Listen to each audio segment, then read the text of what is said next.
The night my world collapsed was supposed to be just another night. I was driving home, the city lights blurring into golden streaks as I turned onto my street. My hands weren't gripping the wheel with white-knuckle tension. My heart wasn't hammering with suspicion. I was just thinking about dinner. About how I'd tell my wife that I finally got the promotion we'd been hoping for. I wanted to see the way her face would light up. I wanted to believe she still cared enough to be happy for me. My house was glowing warmly in the darkness, like a promise of comfort. But even before I stepped inside, something felt off. The air smelled different. There was the familiar scent of lavender candles, the kind she always lit in the evenings, but beneath it there was something else. Something sharper. Cologne. Not mine. I heard laughter. Muffled voices. I wasn't supposed to be home yet.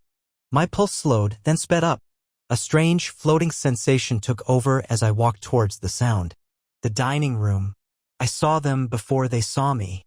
She was leaning forward, a glass of wine in her hand, her nails tracing the rim as she smirked at him. He was sitting in my chair, a man I had never seen before, his sleeves rolled up like he belonged here. They were close, too close. The way she looked at him, it was effortless, intimate, a look I hadn't seen in years. Then she reached across the table and touched his hand. I forgot how to breathe.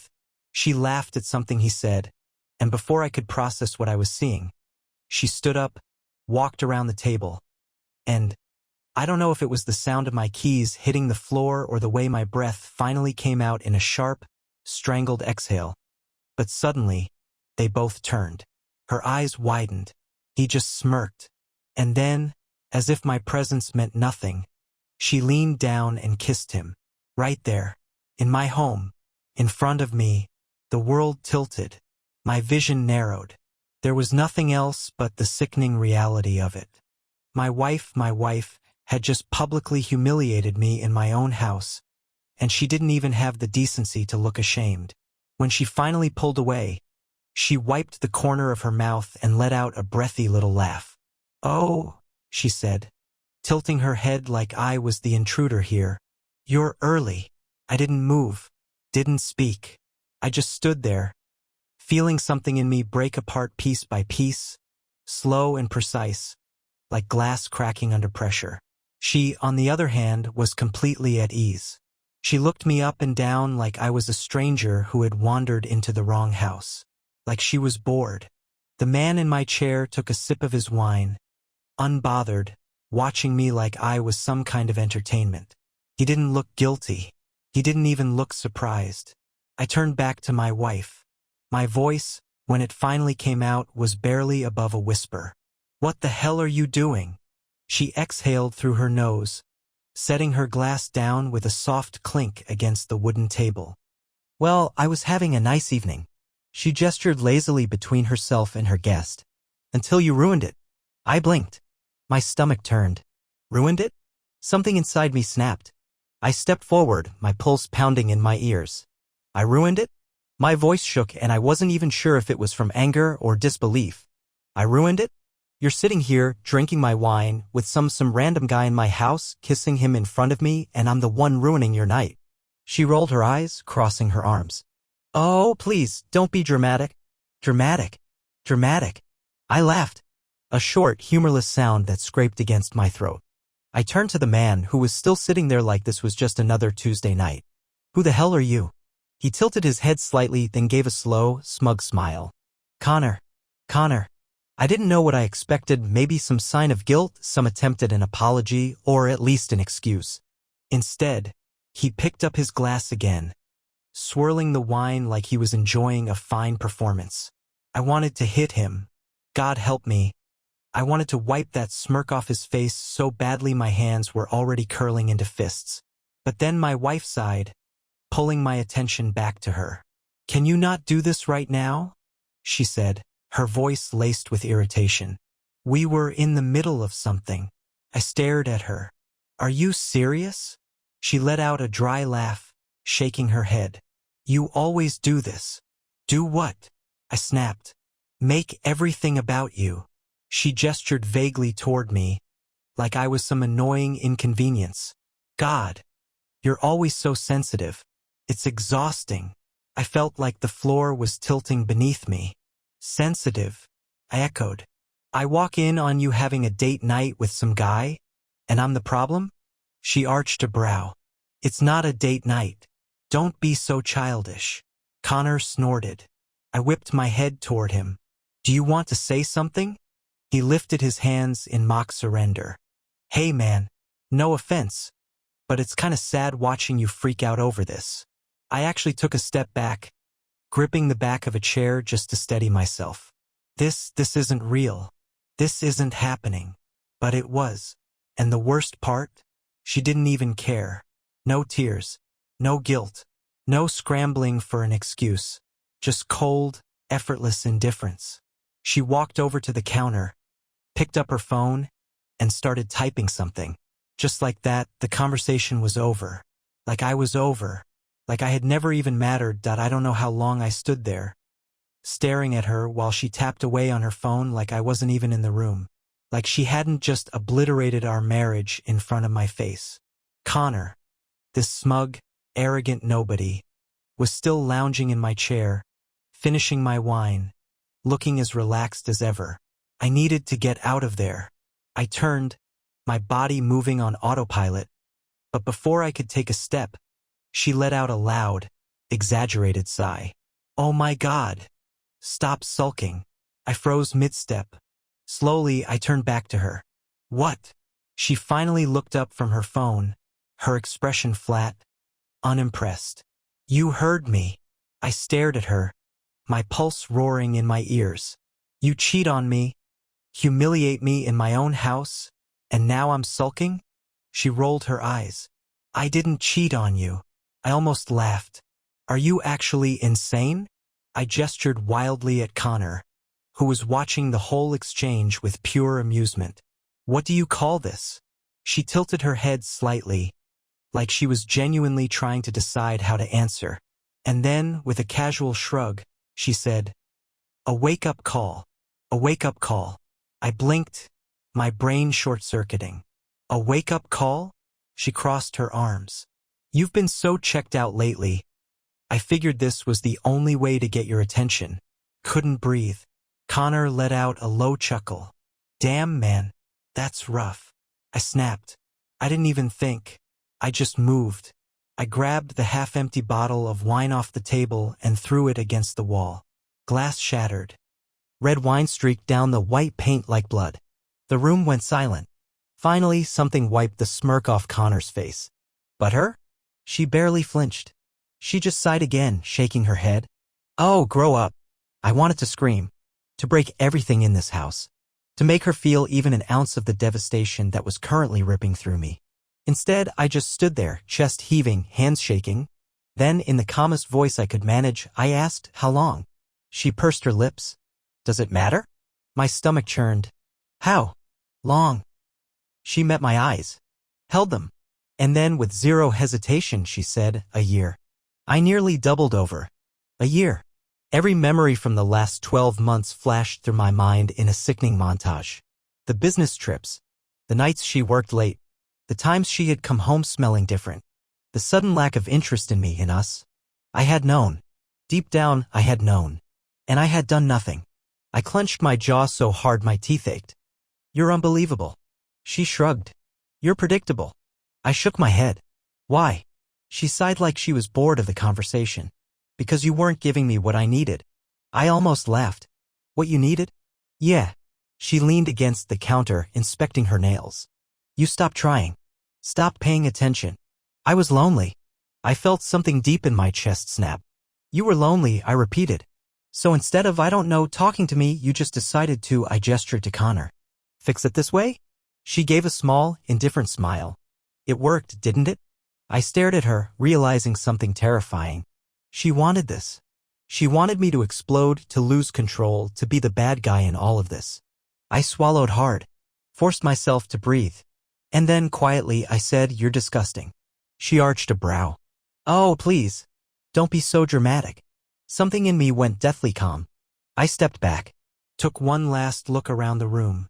The ruined dinner, the wine-streaked wall, the man who had been screwing my wife for a year, and the woman I no longer recognized. And then, without another word, I turned and walked out the door. I didn't stop walking. Not when she called after me. Not when she let out an annoyed little ugh like I was overreacting. Not when Connor, that piece of garbage, let out a quiet laugh. I walked to my car, got inside, and drove. I didn't know where I was going. I just knew one thing. I was never coming back. I drove. Past the city, past the suburbs, past every street that had ever meant anything to me. I drove until the streetlights faded and the only thing ahead was a dark stretch of empty road. I didn't feel anything.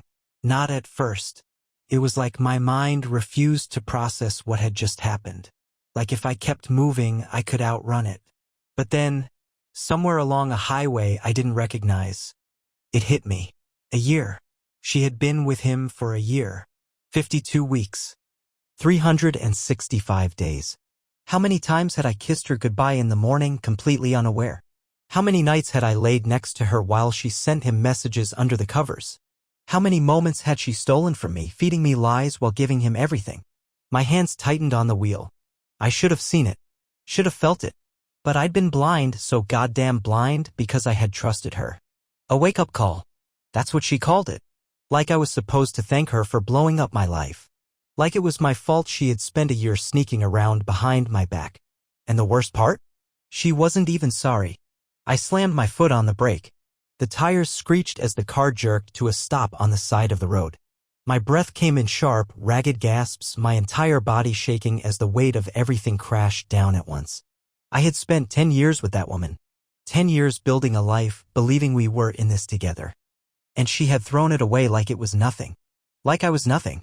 I slammed my fist against the steering wheel, a guttural noise escaping my throat. This wasn't just betrayal. It was humiliation. She had made a fool of me. In my own home. With my own wine. Right in front of my face. I pictured the way Connor had looked at me, that smug little smirk. The way he had sipped his drink, so confident, so at ease. He wasn't just sleeping with my wife. He was laughing at me. I wanted to turn the car around. Storm back into that house and wipe that smirk right off his face. Throw every single thing she had ever loved out onto the front lawn and set it on fire. Make her feel as small, as insignificant, as utterly worthless as she had made me feel. But I didn't. Because that's what she wanted. She wanted me to lose control. To be the bad guy. So instead, I did something I knew she'd never expect. I let go. I turned off my phone. I pulled back onto the road. And I kept driving. I wasn't going back. Not tomorrow. Not next week. Not ever. She wanted me to wake up? Fine. I was awake. And I was about to disappear. The further I drove, the lighter I felt. Like I was shedding pieces of my old life with every mile. The house, the memories, her. I stopped once at some nameless gas station off the highway just to breathe. I sat in the car, the engine still running, staring at my reflection in the rearview mirror. I looked different. Not physically. But there was something in my eyes, something sharp, something unfamiliar. I turned on my phone. I shouldn't have. But I needed to see. The second it powered up, the notifications flooded in. 1 missed call, wife 5 new messages, wife 1 missed call, wife new voicemail, wife. I hesitated for half a second. Then I opened the texts. Wow. Real mature. Are you seriously running away? You're embarrassing yourself. Grow up and come home. Fine. Do whatever you want. I stared at the words, my fingers tightening around the phone. Not a single apology. Not even pretending to feel bad. I checked the voicemail. Her voice filled the car, casual, almost annoyed. Look, I don't know what kind of little tantrum you're throwing, but you need to get over it. You left in the middle of a conversation, by the way. That was really childish. But fine, if you need to go off and sulk, do whatever you have to do. Just don't take too long. We have things to discuss. Things to discuss. Like she was scheduling a damn dentist appointment. Like my entire world hadn't just crumbled at her feet. I deleted the voicemail. Blocked her number. I tossed my phone into the passenger seat and let out a slow, steady breath. I didn't belong to her anymore. Not my time. Not my attention. Not my life. I had spent 10 years giving her everything. She didn't get to take one more second. I walked into the gas station, grabbed a water, and went to pay. As I pulled out my wallet, I hesitated. My driver's license stared back at me. My name. My address. Proof of who I was. Proof of the life I was leaving behind. I slipped it back in my pocket and pulled out cash instead. The cashier barely looked at me as I handed him a 20. Need anything else? I paused. Then, before I could second-guess myself, the words came out. Yeah. Actually, do you sell prepaid phones? I left my old phone in the trash outside. By the time I hit the road again, I was unreachable. She wouldn't find me. No one would. For the first time in my life, I was free. The first night was the hardest. I checked into a motel in some town so small it barely had a name. The kind of place where the neon vacancy sign buzzed loudly in the quiet, where no one asked questions because they didn't care about the answers. The room smelled like stale air and cheap detergent. The sheets were scratchy. The TV only had 5 working channels. But it was mine. No memories of her. No shadows of the life I had just abandoned. Just me, a prepaid phone with no contacts, and a future that was completely unwritten. I sat on the edge of the bed, staring at the wall, waiting for the grief to hit me, for the heartbreak, the crushing weight of losing everything. It didn't come. What came instead was rage. I thought about every lie she had told me, every excuse, every manipulation. The way she had looked at me, like I was the idiot, like she had spent the last year getting away with it, laughing behind my back, because she had been so sure I'd never leave. I clenched my jaw so hard it ached. I had given her everything. 10 years of loyalty, of love, of building a future together. And the second she got bored, she didn't just betray me. She made sure to humiliate me in the process. I had been nothing but a joke to her. But the joke was on her now, because she thought I'd come crawling back. She thought I'd break down, beg for an explanation, let her pick apart my dignity piece by piece until she decided whether or not I was still useful. Not this time. I wasn't just leaving her. I was leaving everything. The house? She could have it. The friends who would ask what did you do to make her cheat? She could have them, too. I wasn't fighting for scraps. I wasn't settling for survival. I was going to become someone she'd never be able to touch again. Someone untouchable. And the next time she heard my name, it wouldn't be because I came crawling back. It would be because I had come back as someone she could never reach. Someone she would regret losing for the rest of her miserable life. I lay down on the stiff mattress, staring at the ceiling. Tomorrow, my new life started. And for the first time in a long, long time, I actually looked forward to the future. I woke up before the sun, my body jolting upright like it was rejecting the idea of rest. For the first time in years, I wasn't waking up to an alarm. No routine. No obligations. No one waiting for me to play my part. I was completely, utterly free. And yet, for a long moment, I just sat there, staring at the cracked ceiling, listening to the low hum of a vending machine outside my room. I could do anything, go anywhere. That kind of freedom should have been exhilarating. Instead, it was terrifying. I had spent so much time being a husband, being hers. I didn't even know who I was without that identity weighing me down. But maybe that was the point. I pushed the blankets off, stood up, and grabbed my prepaid phone. I had no contacts, no messages, nothing tying me to my old life. Just a blank screen and an open road ahead. I scrolled through my bank app, calculating how much I had. I had never been reckless with money, but I had also never planned to disappear. I needed a plan, a way to build something new, something bigger. I checked out of the motel, grabbed a coffee from a gas station, and sat in my car, engine idling. Then, without letting myself overthink it, I started driving. I wasn't running anymore. I was building. And no one, not her, not Connor, not anyone who had laughed at my downfall, was ever going to see me as a fool again. I was going to become something else. Something more. And when I returned, I wouldn't just be back. I'd be unrecognizable. I didn't just want to survive. I wanted to erase the man I used to be. The version of me that had wasted a decade on a woman who didn't respect him. The version of me that had been content with a predictable, stagnant life while my own wife laughed behind my back. That man was dead. Now it was time to rebuild. I drove for weeks, hopping from one nowhere town to another, putting more and more distance between me and my old life. I worked whatever jobs I could find, bartending, unloading trucks, anything that paid in cash. I wanted to be invisible. Just another nameless face in a crowd. But every night when I lay down in some cheap motel, I thought about her. Not with sadness. Not even with anger anymore. With determination. Because while she was back in that house, sitting in the same boring routine, believing she had one, I was out here evolving. I spent hours reading business books, finance strategies, real estate investments. I absorbed everything I could, desperate to learn, desperate to grow. I didn't just want to move on. I wanted to rise.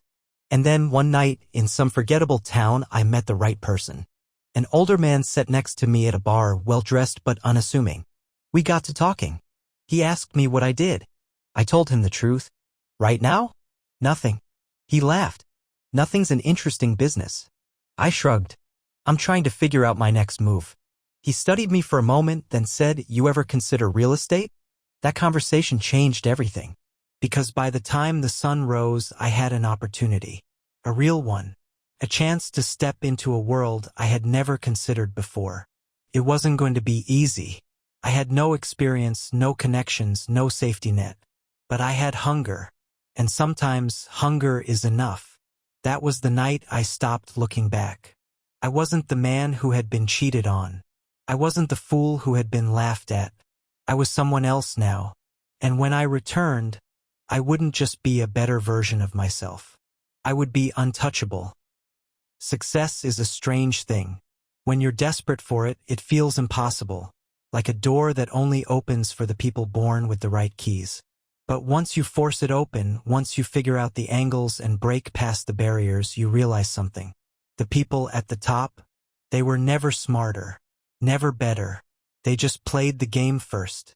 And I was done playing catch-up. The man I met at the bar, his name was Elliot, gave me my first real opportunity. He was a private investor, someone who had built his fortune in real estate, flipping properties and turning failing businesses into gold mines. But he didn't just hand me anything. He made me prove myself. I started from the ground up, learning every trick, every loophole, every dirty little secret that turned struggling men into millionaires. I learned how to spot undervalued land, how to manipulate a market, how to move money so efficiently that every dollar worked like 10. And I worked harder than I ever had in my life. While she sat in our house, probably still sipping wine with that pathetic excuse of a man, I was grinding, building, expanding. Every deal I closed, every investment I flipped, every contract I negotiated, I thought about her, about the way she had smirked at me that night, so sure I would never be anything more than a joke. I worked until exhaustion blurred the days together, until my bank account no longer had numbers I could casually process, until I wasn't just doing well, I was dominating. And before I even had time to step back and breathe, a decade had passed. 10 years. 10 years since I had disappeared without a trace. 10 years since I had last seen her face. And now I was the first billionaire my old town had ever produced. It was time to go home. I didn't make a quiet return. That would have been merciful. Instead, I made sure my name was everywhere before I even set foot in town. The media had already been buzzing for months. Local man becomes first billionaire in town history. Articles ran stories about my rise, my empire, the investments that had turned me into something unstoppable. I wasn't just successful. I was a legend. So when I arrived, I didn't just show up. I announced myself. I bought the most expensive property in town, an estate so massive it made the house I had shared with her look like a shoebox. I sponsored events, threw charity galas, made sure my name was in every conversation. I wanted her to hear it, to feel it, to realize that the man she had once laughed at, humiliated, and discarded had become someone she could never touch again. And then, finally, it happened.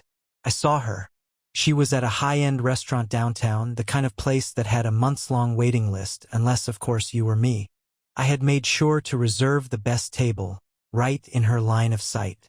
I felt her eyes on me before I even turned to look. And when I did, she froze. Her face was older, but the expression was the same. The widening of her eyes, the slight parting of her lips, the flicker of disbelief. She hadn't expected this. Hadn't expected me. I saw her try to compose herself, lifting her chin slightly, pretending like she wasn't completely unraveling inside. I smirked. I let her sit there, drowning in the reality of what she had lost, before turning away. I didn't approach her, didn't acknowledge her, because she wasn't worth my time. And that was the ultimate revenge.